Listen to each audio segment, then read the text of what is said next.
Hello everyone, welcome to a self-graded card review here at Crescentville. My name is Matthew. We're looking at 1997, 1998, Top Stadium Club, King of Kings, Royal Court, Michael Jordan insert. I keep saying this is this is a nice card. I will say that this card is more rare. This card does have some, you can kind of see on the edges, some wear to it.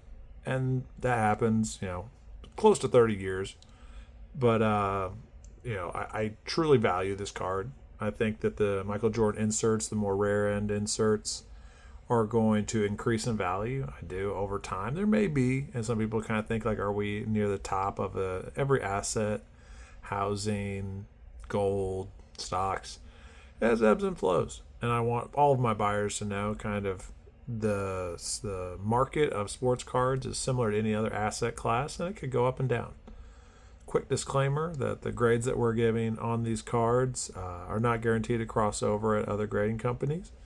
The value of the card monetarily is not guaranteed to increase or decrease with the value that the grade that we give this card, but we just want to make those clear disclaimers up front. We do this every video, we do this every post. It's on crescentville.com.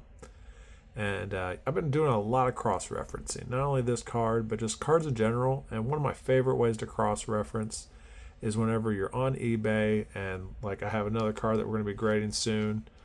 And there's so many of these cards in population. Quick kind of recap of today's mail day. We're going to be doing this Luka coming up soon. This is out of 50.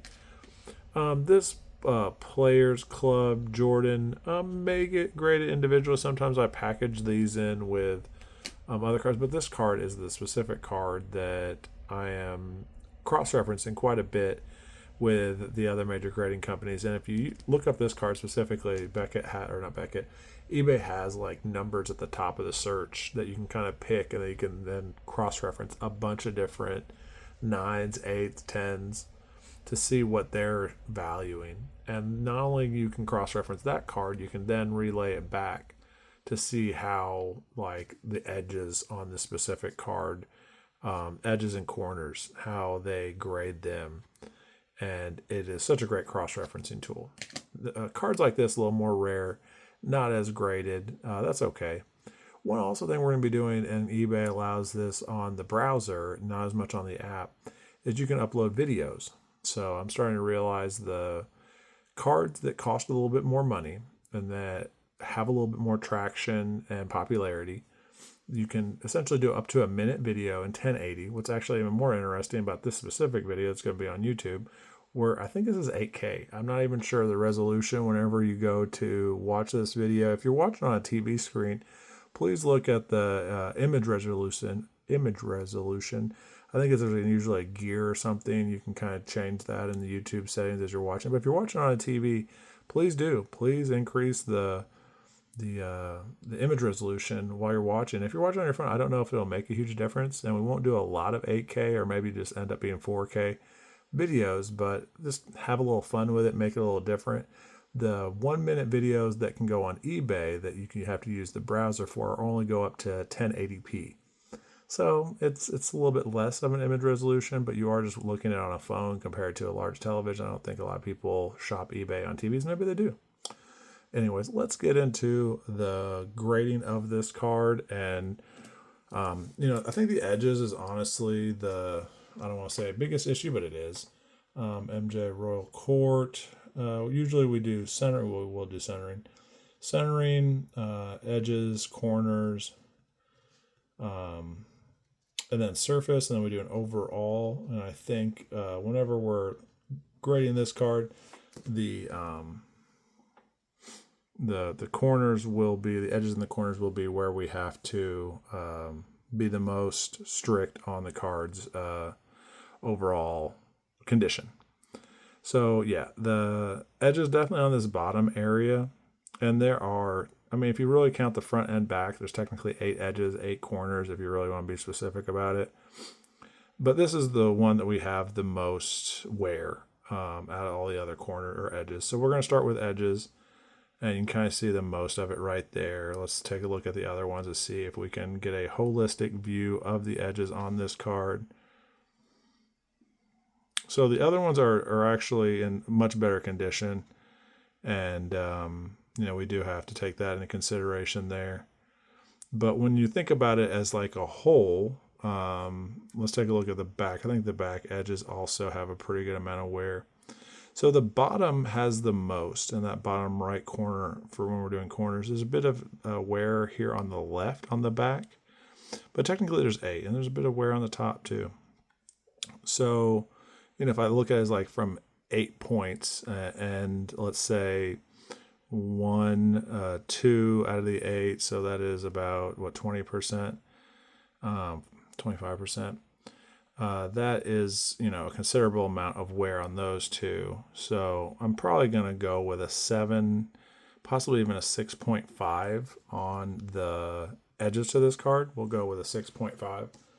And that's just, being stringent on the wear of it.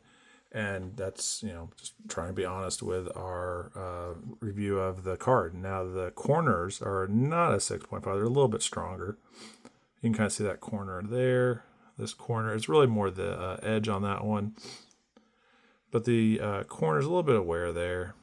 Corners are probably a 7.5 or an 8.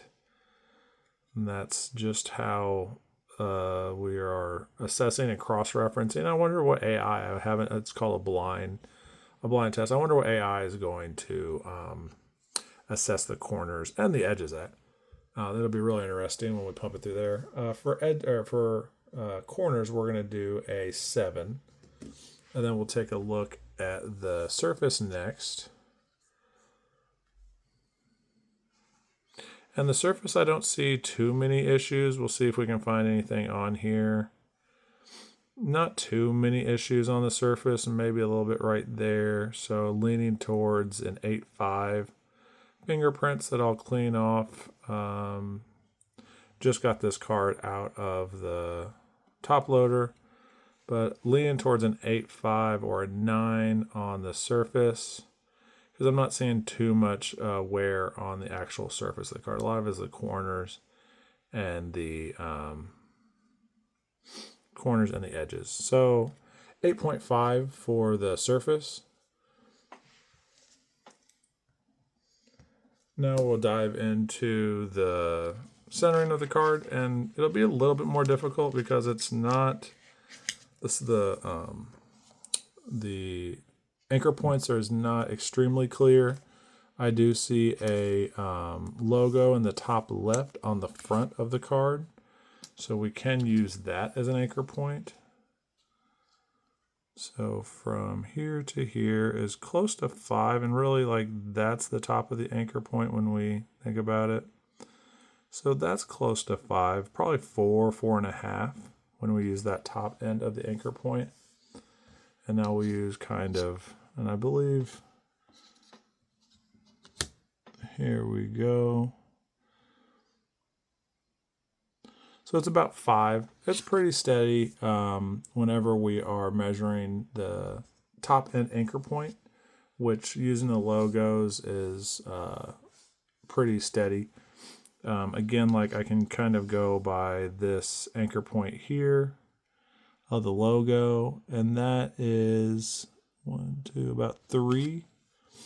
And the font at the bottom could be considered an anchor point. I would like to think so. So, 1, 2, 3. So the centering on this could get a 9 to a 9.5 because I am seeing a little bit of inconsistencies, but not that bad. So let's go with a 9.5 on the centering. So now we have to do the difficult task of averaging these out. So we have a 9.5 and an 8.5. And if we average those two out, it would be an 8. Then we have a 6.5, a 7, and an 8. And between a 7 and an 8 would be a 7.5. And then between a 6.5 and a 7.5 would be a 7. So overall, the score is getting a 7. And honestly, I feel like that is accurate. We have had other cards in the past where I have graded a little higher, and I almost want to retroactively go back and mark those down. But I am getting better at grading, and with better at grading, the stringent kind of accuracy is increasing. So just kind of be aware that, hey, this is his 52nd, 53rd card that he's graded. He's getting better. He's getting more accurate. And with that, I hopefully can gain more trust with the audience. But I can't be perfect right off the bat. And my cross-referencing is, going to get better as well. Let's see what AI weighs in. Currently, we have this at a near mint. There's a near mint in the 7 range, and then there's a near mint to mint range in the 8s. So just letting you know how our grading naming convention works. But that's what we have for this card today. Thank you for watching and continue to watch.